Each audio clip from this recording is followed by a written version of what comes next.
Let me ask you, are you leading finances or are they leading you? Are you leading your business or are you stuck in survival mode? The word says in Joshua 1:9, this is my command: be strong and courageous. Do not be afraid or discouraged, for the Lord your God is with you wherever you go. See, leadership isn't about personality, it's about position. And God has positioned you as a steward over your finances and your business. So it's time to step up and lead. And so grab your notebooks, grab your pens, grab your favorite beverage, healthy beverage that is. And after this intro, we're going to get right to it.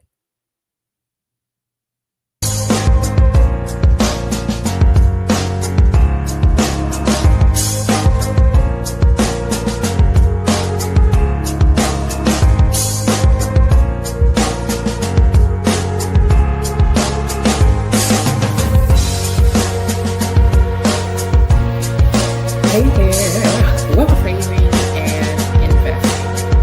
And I'm 1 Corinthians chapter 4, verse 1 and 2, saying that finances is not a set forget.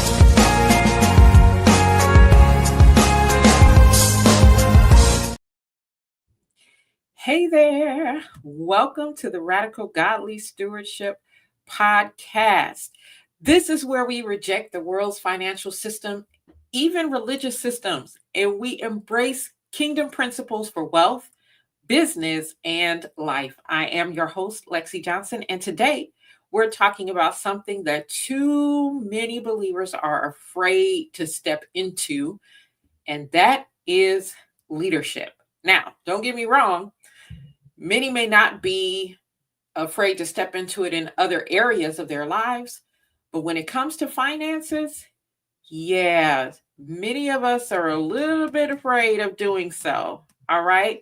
So I want to start off by talking about leading your finances with authority because you can do that, right? So let's talk about what happens when you fail to lead your money. When there is no leadership, what happens in general, right? What happens when there's no leadership? There is chaos. You do not have someone directing, saying, who goes where and does what and whose function is what. You don't have that, right? It's like pulling up to an intersection. There are no stop signs. There are no um, traffic lights. There is nothing, right? And so you've just got chaos at that corner. People just going, some afraid to go, it's just chaos. And then eventually what happens? People might get out and start arguing and it's a mess. Okay. And so the same thing can happen when you do not provide financial leadership. Oh, and by the way, I pray that this isn't too dark for you. I would put the light on, but I'm in this space where I have the timer. And so it's the whole thing. It doesn't sense me moving anymore. And then it will just shut off the light. And then I will have to get up and come back. And so I just left it off. So prayerfully, it's not too dark for y'all. Okay. All right. So let's get back to it. So when there's no financial leadership, there is also financial chaos. If you don't tell your money where to go, it will disappear. This is in your personal finances. This is in your business finances, whatever finances you are operating in, because a lot of people seem to think that just because they open a business, now they're going to be that much more smart about their finances. No, whatever you're doing in your personal finances, you are definitely going to do in your business finances. Okay. So if you don't tell your money where to go, it will disappear. All right. So I teach my clients a kingdom based allocation strategy so that they are telling their dollars and cents where to go before it even comes in. Right. So that it doesn't disappear. You'll know exactly what you're doing with every penny. Right. All right. Fear based money decisions. Let's talk about it. Okay. You cannot lead with authority if you are making decisions with your money based in fear. All right. Fear based money decisions always, hear me, always lead to lack because that's what fear is based in, right? Remember, there are two kingdoms and only two. There's the kingdom of God where there is abundance, and there is the kingdom of Satan where there is lack and scarcity. So if fear, okay, and if you're persisting in fear, that then becomes something that is of the enemy, that is not of God, right? All that's going to produce is lack because that is what is the norm. That is what is the culture in the kingdom of Satan. Are y'all following me? Are y'all following me? All right. If you're afraid to invest, if you are afraid to give, if you are afraid to take financial risks that are led by the Spirit, you will always, always operate in scarcity. I am not sure why we think as kingdom citizens that there isn't risk. I don't know why we think that. Like, what in the whole, what in the whole Bible tells us that there is no risk in the kingdom? That's crazy. I mean, the Messiah, he risked his life. Not just his life, but even when he was going out on a day-to-day basis, ministering, he took risk, right? And so the only thing that is 100% in the kingdom is the fact that we serve the Almighty Yah, and he is 100% sure, right? So if you are taking risks that are led by the Spirit, that's the key, right? We're not saying go out there and just take all kinds of risk, right? That's not wise. But if you are taking risk that is led by the Spirit, then we have to trust God, right? When we don't do that, when we are like, no, I'm just going to stay right here in this little bit of corner, even though the Holy Spirit told you to do something else, then you're operating in scarcity. And the Almighty cannot bless that because that is not the culture in the kingdom. Scarcity is not the culture. All right. And then we make excuses, right? So we're afraid to step up and take financial leadership. We make decisions with our money out of fear. And then we want to make excuses for it, right? We want to blame everyone around us. We want to blame all kinds of circumstances. We want to blame the economy. We want to blame the government. We want to blame Uncle Pete. Like, we want to blame whoever, right? We want to, even if it's not blame per se, but this is blame ever so subtly. We will say something like, oh, I'm just waiting on God, while you're sitting there doing nothing. And if you know anything about waiting on the Lord, oftentimes that waiting is not sitting around doing nothing. It's an expectant waiting. It is a waiting where there are some instructions, there are some things that you do in the meantime. Occupy till he comes, right? So if you are blaming everything else, even God, while you're not doing anything, you're not leading. You want to know what you're doing? You're not leading, you're hiding. Yep, I said it. Okay, let me tell y'all something. When you come here to the Radical Godly Stewardship podcast, best believe you will get the truth. Okay, best believe you will get the truth. You will get what needs to be heard so that you can take a look at self and figure out what is it that God is trying to, move me into financially, especially. Hey, Lisa, good to see you. Pray all is well. All right.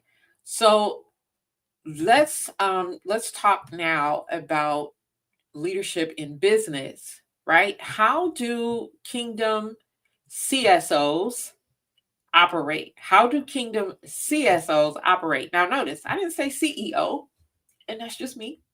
We know the CEO stands for Chief Executive Officer, but in my business, the CEO is the Almighty Yah. I am the CSO, the Chief Stewardship Officer. And that's what we talk here. This is what we talk about in the Radical Godly Stewardship podcast, right? So, kingdom stewardship officers operate differently, right? All right, now let's shift to your business. If you run a business, you are a kingdom CSO. You are not just a business owner, okay? Here's what separates kingdom CSOs from the world. All right, number one, they operate with integrity. You can't lie on your taxes. You can't cheat your clients. You can't manipulate sales because God is not going to bless that. Isn't that crazy? And it happens. People are out there talking about how they're doing the work of God, and this is a faith-based, whatever majig, right? But they lie on their taxes, they cheat clients, they manipulate sales, and whatever else, right? And then have the audacity to expect God to bless it.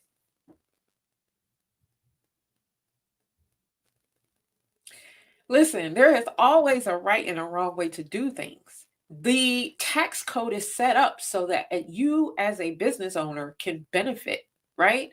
So you shouldn't need to cheat. You really should not need to cheat. Okay? There are so many things in the tax code that benefits business owners, and you as a business owner should be taking advantage of every tax code that applies to you. And when you do, you will not need to cheat. Okay? Cheating clients. You might get away with that for a while, but it won't last long. Your business won't last that long either.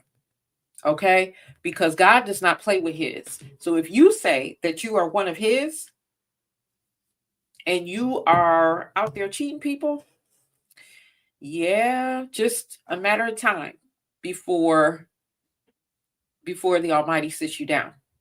Okay? So a kingdom business runs on truth. That is the culture of the kingdom. Truth. All right? All right. So we operate with integrity. Number two, we operate with vision. There is nothing like a company with no vision. Right? Proverbs 29:18 says that where there is no vision, the people perish. That's straightforward. I don't have to do a 50-minute explanation on that, right? That is straightforward. Where there is no vision, the people perish. You must have a vision. If you want people, whether it is people that you're trying to hire, whether it is the clients that you are trying to obtain, whether it is partnerships that you're going after. So I don't care what stakeholders in what capacity, clients, partners, or employees. If you don't have a vision, you don't have a clear business strategy, then you're not leading. You're not leading. Somebody else in that mix is leading, or everybody is doing whatever, but you're not leading, right? What you're doing is guessing. So it is important that you understand what your objectives are, what your mission and vision is, what strategy you're going to use to achieve your objectives, to work out your mission daily, to achieve that vision.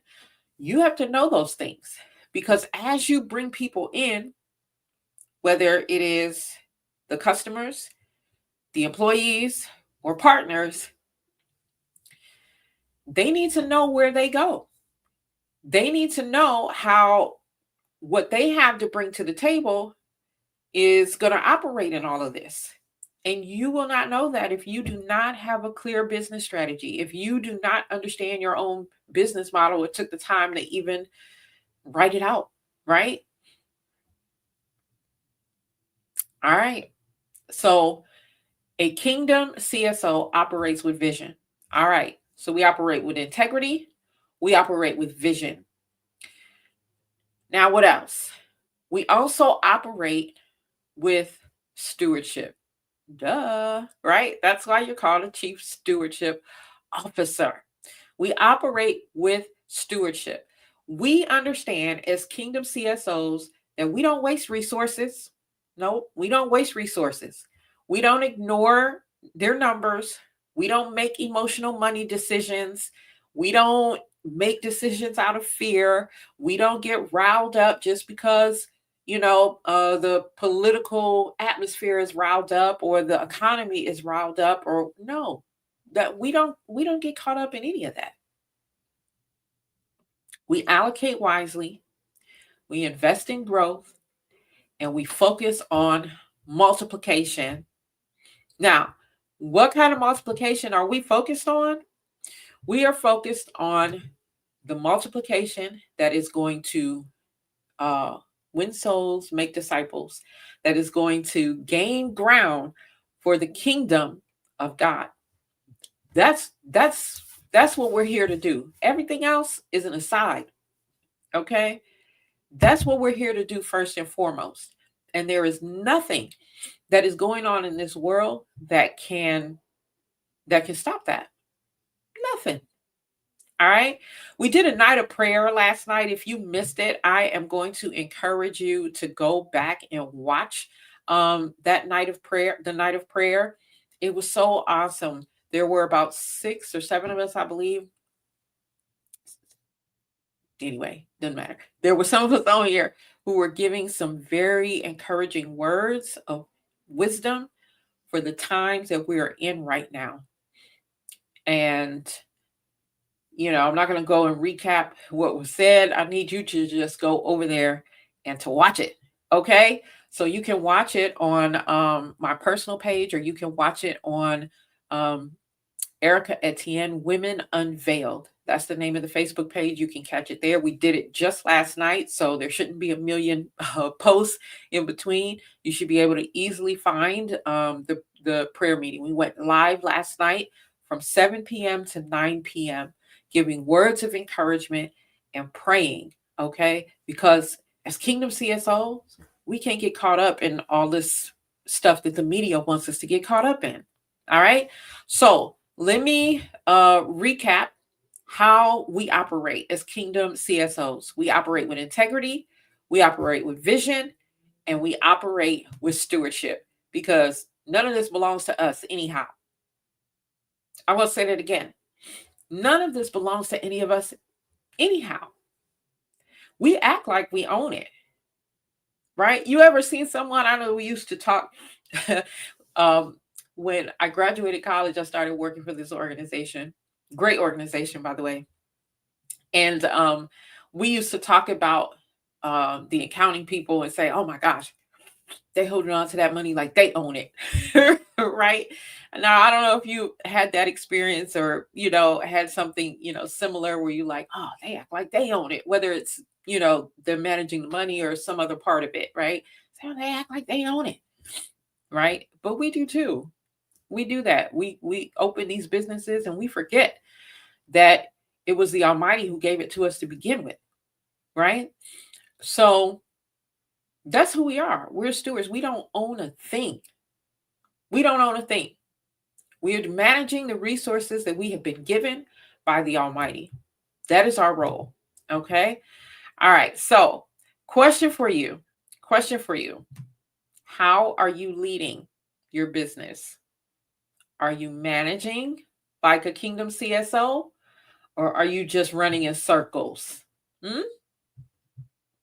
right. You don't have to tell me. Okay. You don't have to tell me, but I do want you to be honest with yourself, because the master, he already knows. So you can say whatever, but he already knows. And you don't have to tell me. Just be honest with yourself. I know there was a time where I had to be like, child, you running in circles. You're running in circles. You act like this thing is yours.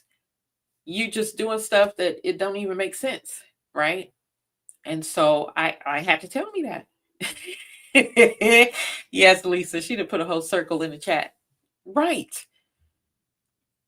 That's what happens when we do not take our instructions from the Almighty. All right. So before I go to this last segment, which is taking action, okay, and implementing leadership practices, before I go to that segment and close out, I want to share a quick word with you from one of our sponsors. So sit tight. We'll be right back.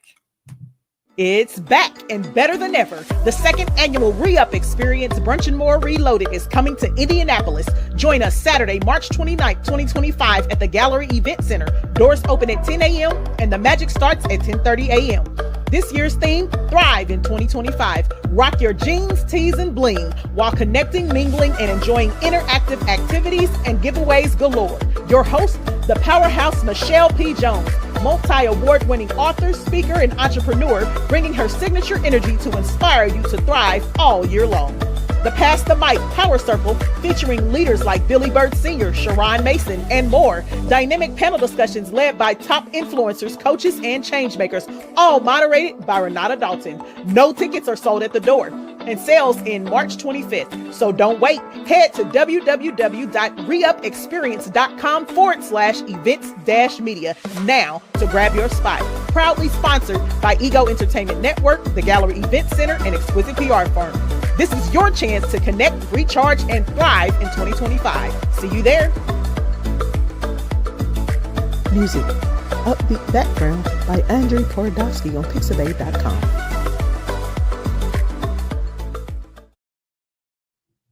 All right now, look, Indianapolis got it going on. Indy, March 29th, okay? Make sure you get your tickets. I'll see you there. All right, so let's get back to what we were discussing. We're talking about leadership and finances today in your personal and in your business. And so I want to talk to you now about taking action and implementing leadership practices. So I want to challenge you today to step up as a leader in your finances and your business, okay? You may find it easier to lead in other places. You might find you're a little timid, but listen, if the Almighty is for you, who can be against you, right? You got this. Because in Deuteronomy 8:18, he said he's given you the ability to create wealth, right? So if you do it according to his kingdom principles, what you got to worry about, right? So step up as a leader in your finances and your business. Stop waiting. Okay. Just saying, I'm waiting on God. You've been saying that for 20 years. All right. Stop waiting, stop hiding, and start leading. So here are some action steps or, practical things that you can do. Y'all know that it wouldn't be me if we got out of here and you didn't get something practical to do. So number one, write down 3 financial leadership decisions you need to make this week. Do you need to set up your allocations? Do you need to, really examine what's been coming in and what's going out and make some changes? Do you need to begin investing in your business?